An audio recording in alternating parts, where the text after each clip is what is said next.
The RL lost most of his family.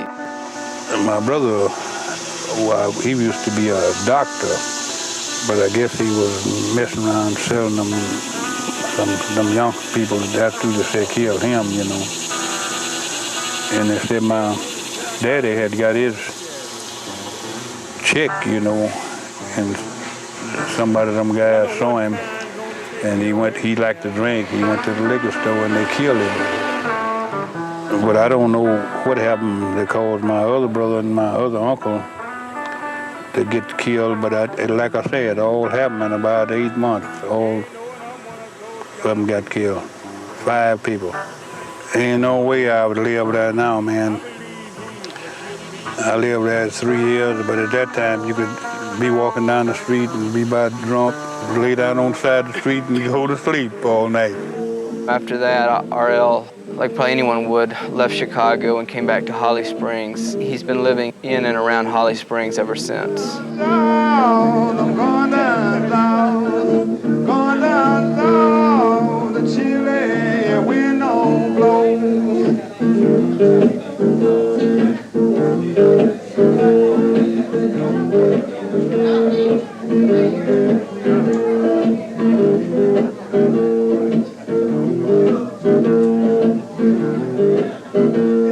You be my babe, you be my babe, you be my babe, you be my babe, you be my babe. I do anything you say.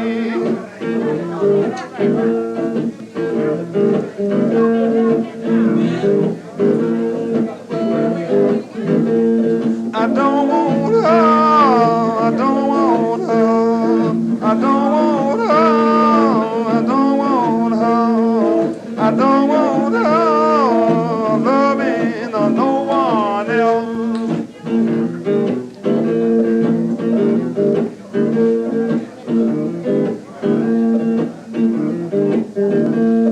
I'd rather be dead, I'd rather be dead, I'd rather be dead, I'd rather be dead, I'd rather be dead, or 6 feet or in the ground.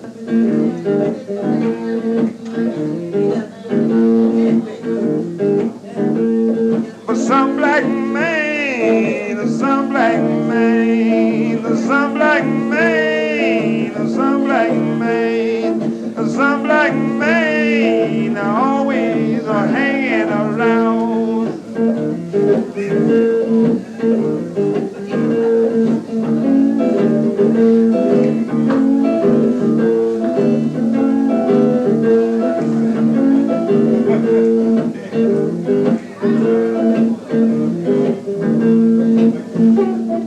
I first met him at a dance club. Was he a good dancer? No. But you were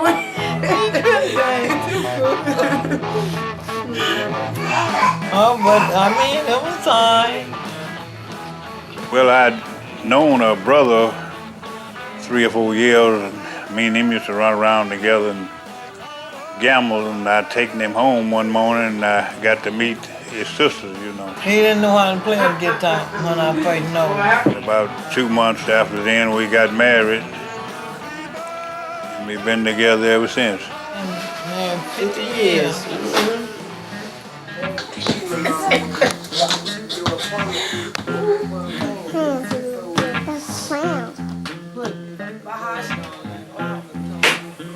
RL's our most successful artist, These fives rough, ain't they? but it hasn't changed his life at all. I mean, it seems like every time we start raising RL's performance fees, he's got that much more people that he's supporting. Oh, come on, man. This is that's my oldest son. Yeah, I rented a house in the project when I started touring, you know. But for the last 3 or 4 years, I've been buying one. You used to go visit him after, you know, he was in prison and stuff, right? Were you around when that happened? Yeah, I went. I stayed for 6 months. For what though? Oh no, okay. I didn't kill him now, I just shot him. I told him that was up to him and the Lord about dying, you know. It did look bad because it was in the back of the head, wasn't it? Yeah. Because most of the time people, when they claim self-defense, it's usually, you know, when the guy's walking towards them, not when he's turned away. The judge asked me, you know, oh really, did you shoot him in self-defense? I said, no sir, I shot him in the leg and he jumped the fence. Well, you caught him in the head, didn't you? Yeah. Well, Twice in the head and once right through there. why was he after you? Well, I beat him out of some money gambling. I was gambling hard then, you know. And I beat him out of some money and he's mad about that. Dice? Yeah, shooting dice. Was the dice loaded, RL? No, it wasn't loaded. The gun was. The gun was loaded. So how much money did you beat him out of? Oh, about $400. And back then, that was a lot of money, yeah, you know. That was a lot. He gave me 5 years, but the man I was working with, he's a big man, you know. And I didn't serve but 6 months down there. That's a good deal.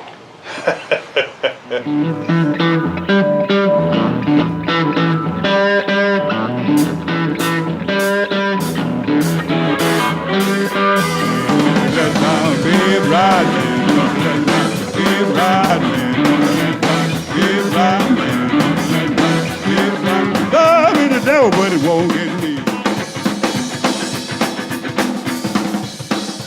What's that song about, though? Well, it's just a lot of stuff, you know, we made up and put in there. So it doesn't mean anything, really? No. Love is the devil, but it won't get me. That's right, love is the devil, but it won't get me. I don't believe it. I'm going to try not to let him get me.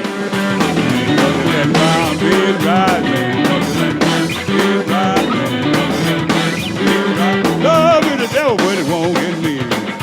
On drums is my grandson, Mr. Cedric Burnside.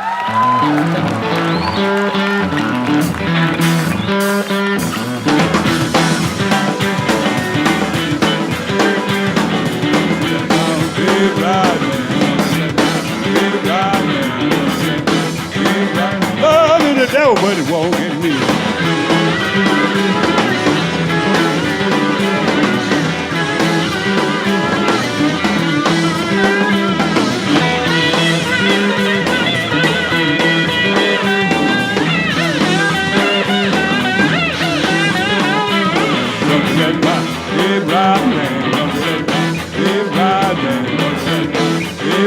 Love is the devil, but it won't get me. On slide guitar is my adopted son, Mr. Kenny Brown.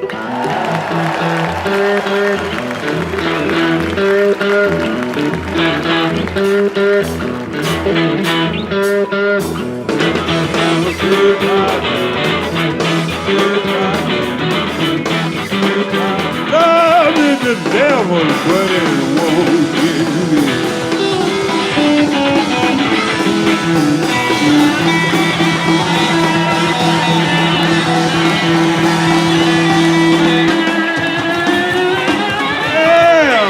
Well.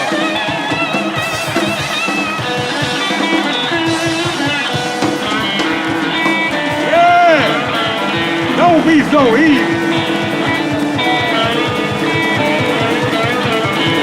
Don't y'all be so mean.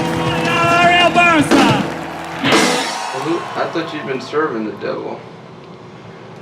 Well, a lot of people serve the devil, but they always call on the Lord. I killed a man. He cut me and I cut him back. I went up with a young man, 18 years old then. He come up there behind me and looking down on me, and that thing I know, he cut at me. I feel like a hot piece of iron when it went in my back. He starved me my spinal just about that far. I live out that chair and carried that chair. When I turned around, he was here. I throw that chair up on his head. Back then, you could buy them old switchblade pocket knife for 25 cents. Yeah. And I kept one. I just run my hand in my pocket and I had good teeth then. Not a fool around. I just hit it. And I just kept cutting. When he left that knife in my back, I just stood there and looked at him, blood was shooting up out of him.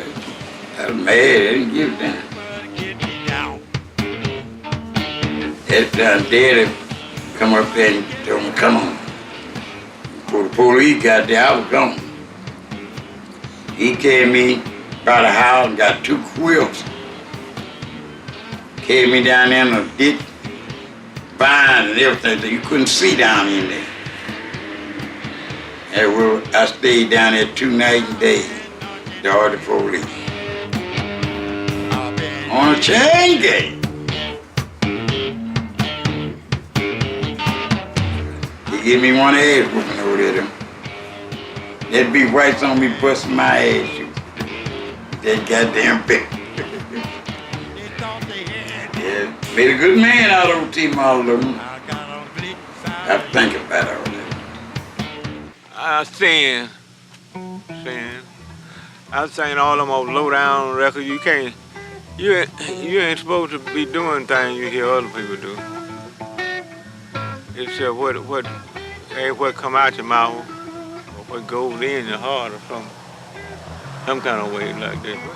5 o'clock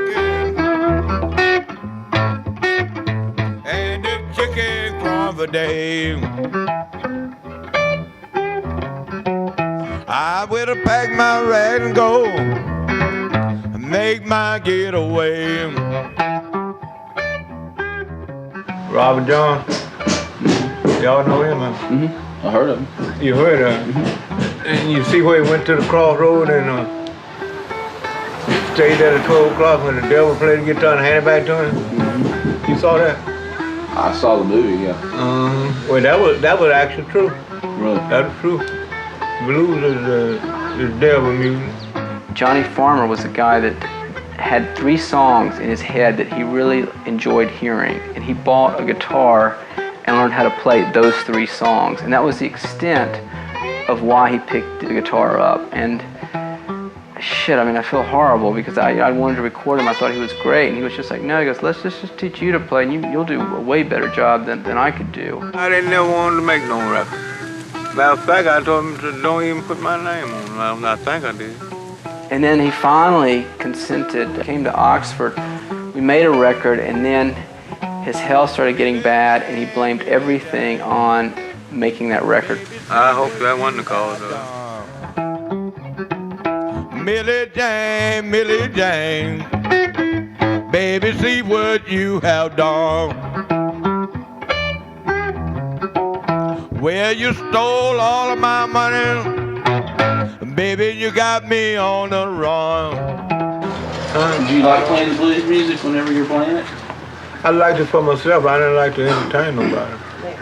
I'd rather pay somebody else to do that. That's a hard work if you don't know it. It's not easy to perform in them guitars and sing, go on. You know it? Mm-hmm. I love it. And I always want to be a part of music. You know, I be lonesome all the time. And I stay lonesome now. I have the blues all the time now. But I'm worrying. Worried all a man can be.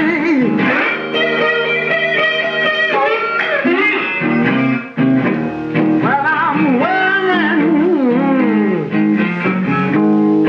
Worried all a man can be. I think it was October of 94, 95. God, I must have spent like every 3rd day hunting down A.Z. Payton. The situation was, if it was raining enough where that they couldn't get the tractors into the field or would kind of rut it up too bad, then A.Z. was free to record. I remember I finally was able to get him up to Oxford, and he sat down one night and played like 37 songs straight. We were amazed. I mean, I was sitting there just, you know, hoping they could switch the reels of tape quick enough to keep up with him.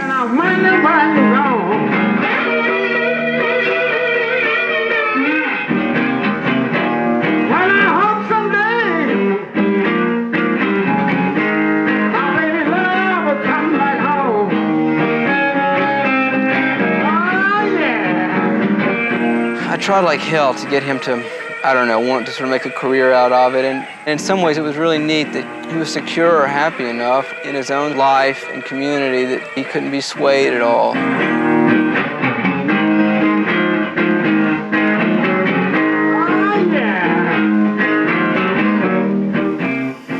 I can put the music with the words. The music not that hard to put with the song. I get the words together.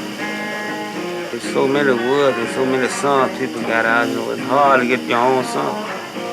You know what I mean? You know, your own style, your own talent. You know, it's really hard to do that.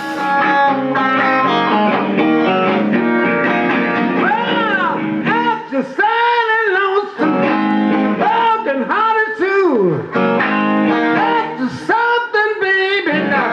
Something wrong with you. That's why I'm worrying. I've been worrying all the man can be.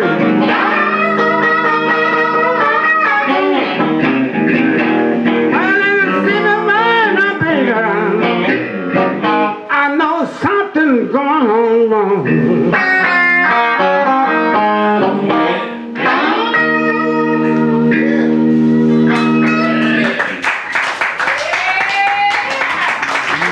Thank you very much. I like big city, you know what I mean? You know, they ain't my life, you know. I like where I was born, so that's where I want to live.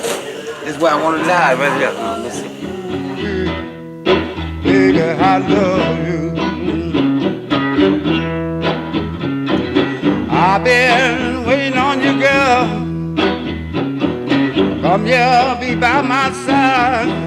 When A.Z. Payton died, gosh, it took us 3 or 4 years just to come up with enough cash to release that record. I don't want my guys to die unknown. I mean, what good does it do them if their music is discovered 10 or 15 years after their death? That's why I do all I can to get them on the road, to remix their music, to whatever it takes to get them into circulation today while it's not too late. Maybe we write on here that we agreed to pay you to do this, and you agreed to do this, and you sign it and all that stuff, and make it legal when we give you the check, and cool with that.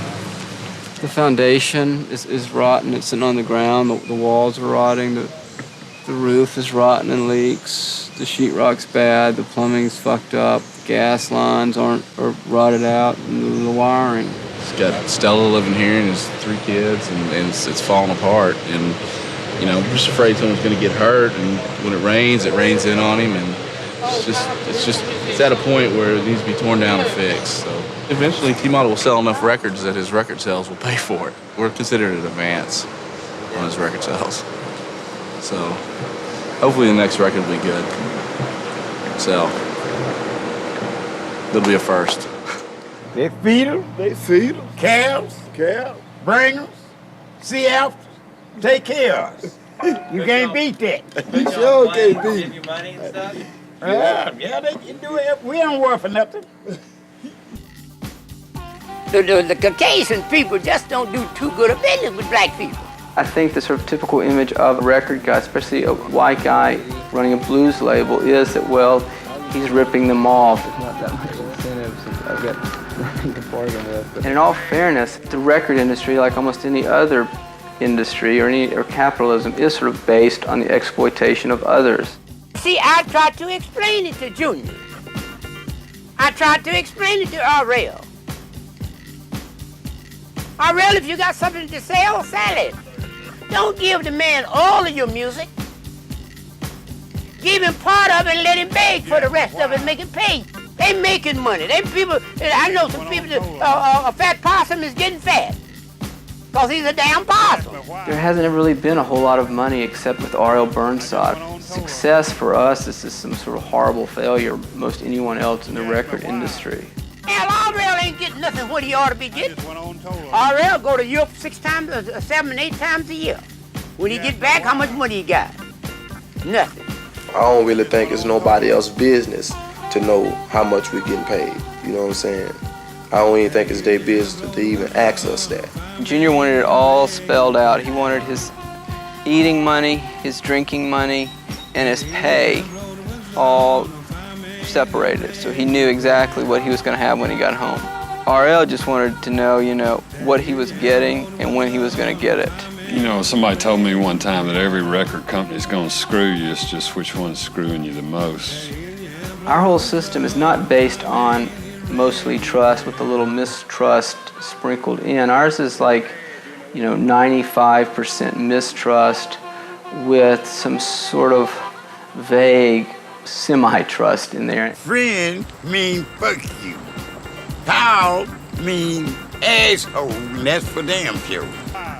A lot of blues guys, they sort of live up to that reputation of they'll do anything they can to take someone's money. The perfect example is like when Gary Burnside went to Italy with Junior Kimbrough. It was for 2.5 weeks, and Junior paid the kid, $3.25. So they would do anything they could to not pay their help, and they just assumed that we applied that reason. Back when they started this record company, there wasn't anybody really, trying to, seriously record these cats. Well, if I can get a good record out there, a good CD, a good record out there, a good song, or whatever you may call it, that makes it better for me. I make more money and get more jobs. Bruce Matthew is a couple of white angels to T. Malafroy. I like them two white boys. The tail draggers, T. Malafroy, from Greenville, Mississippi. They probably act like assholes, and they probably do a lot of stuff wrong. But for us, they doing a lot of things right. You went down to the appointment I made for you, right? The doctor last week? Yeah. How'd that go? Yeah, it went over pretty good. He said he gave me some medicine, and it's unstoppable. My ear, nose, popping is gone. Well, good. Come down to Oxford, I'll make you right. You stick a stick through this here, come out to it, and then I can hear from this side over there, Gabe. When in June are you supposed to go back? I don't forget that. I'll find out the date. Please do, because we got a couple of shows. We'll make sure that Let me know, the 26th, we're going to fly out for one day to Denver. Colorado. Just one day. We'll leave on Friday, come back on Saturday. You'll be gone less than 24 hours. You'll make some good money. At least $2,500, $3,000. That's a big one. If you don't make that one, Matthew and I are both going to probably not be able to come back. So if you want to fuck us, that's the way to do it. Just miss that. Yeah. You want to fuck us again? Well, I'm gonna try not to do that. He been trying to get to every show that's been booked. You know what I'm saying? And when he cancels shows, I really think it be for a reason. You know what I'm saying? It ain't because he don't really want to go. I think it be for a reason. You know what I'm saying? Because he been suffering with this sinuses in his ear for a long time, and I guess it's just getting to him. And plus, he getting older. You know what I'm saying? So, man, I got to go to this employment office again. This Social Security office. They done cut off both my checks, man. Huh. And I got to go up there and talk with them people again. Because I talked with the lawyer then out of Spring, and since they give me a disability from that hospital at Hard Doc, and I got to carry that up there and let them see it. He said they can't cut my check off with that. Huh. I mean, how much are these checks adding up to? Because it's like you're jeopardizing everything. Well, they done cut my SSI check off anyway. It'd been cut off about 2 years. How much was that a month? It was $111. Shit, RL. And then they cut it down to 71, man. Oh, yeah, but you make a lot more than that. And then they cut it plumb off. You make a lot more than that just on, in an hour. In an hour. Yeah. Oh yeah. So I wouldn't fuck with that one. Until you like I said, they can't. If you got like you're disabled, they can't cut you off. Yeah. Well, but the thing is though, until you just want to give up touring altogether, I'd leave them little checks alone. I wouldn't even go to. I mean, shit. Well, I ain't gonna, You know what they're gonna do though? If they find out how much you really been making, they're gonna put us in jail, and they're gonna take everything you've got. They can't cut you off as long as you disabled. Yeah, but if they find out what you're really making, they can cut you off. You're scaring me. I'd please just tell these little checks to go to hell and not mess with them. Well, I'm gonna have to do something. You're determined to. Maybe we can all get a cell next to each other. Right where we can be still together. Yeah. No, I don't want to be with y'all that. Matthew and I are gonna be, spitting spit wads at you. You will find a lot of white people who lived with black people. And by them living with the black people,